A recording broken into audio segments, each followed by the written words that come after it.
এই গাড়ি ভাঙচুর আগুন দিয়ে আপনি রেহাই পাবেন না। এই দেশের জনগণ আপনাকে আর চায় না। বিদেশে বসে দেশে রাজনীতি করা যায় না।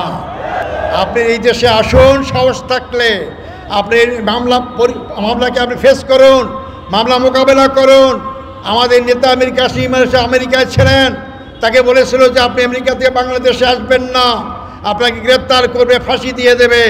উনি বলছেন বাংলাদেশের লোক, আমি ইসলামী ব্যাংক করেছি, হাজার হাজার যুবকের চাকরি দিয়েছি, আমি ইবনে সিনা করেছি, হাজার লোকের চাকরি দিয়েছি, এটাই কি আমার অপরাধ? এই অপরাধ যদি হয়, মরতে হলে আমেরিকাও মরবো, মরতে হলে বাংলাদেশেও মরবো। বাংলাদেশে জন্মগ্রহণ করেছি, বাংলাদেশেই যাব। উনি বাংলাদেশে এসেছেন এবং গ্রেপ্তার করা হয়েছে, তাকে ফাঁসি দেওয়া হয়েছে। তার মানে ফাঁসিকে ভয় পান নাই।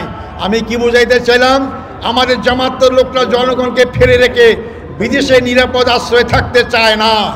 কারণ আমরা জনগণের দল, আমরা জনগণের কাজ করি, আমরা ইসলামের দলদার কাজ করি। আল্লাহকে ছাড়া আমরা কাউকে ভয় পাই না। স্কিন শুষ্ক রুক্ষ হয়ে যাবে বলে কি বাইরে যাবে না? জাস্ট 1 2 3 4 করো, স্কিনটাকে রিভাইভ করো। এই জন্য আজকে আমরা দেশে আসি। আর যারা আপনারা স্বাধীনতার পক্ষে শক্তি বলেন, তারা আজকে কেন বাংলাদেশ ছেড়ে আপনারা বিদেশে আশ্রয় নিয়েছেন? সাহস থাকলে আসুন, মামলা মোকাবেলা করুন, যা হবে হবে। ওবায়দুল কাদের ভ্যাংসায় বলতেন না, একজন বিএনপি নেতা বিদেশে আসে, যে আপনি রাজনীতি করেন, এত সাহস থাকলে আপনি দেশে আসেন। উনি কোথায় আজকে? উনি তো নিজেই দেশ থেকে পালিয়ে গিয়েছেন। তাই সংগ্রামী ভাই বন্ধুগণ, আমি সব দলকেই বলতে চাই, বিদেশে বসে দেশে রাজনীতি করা যায় না।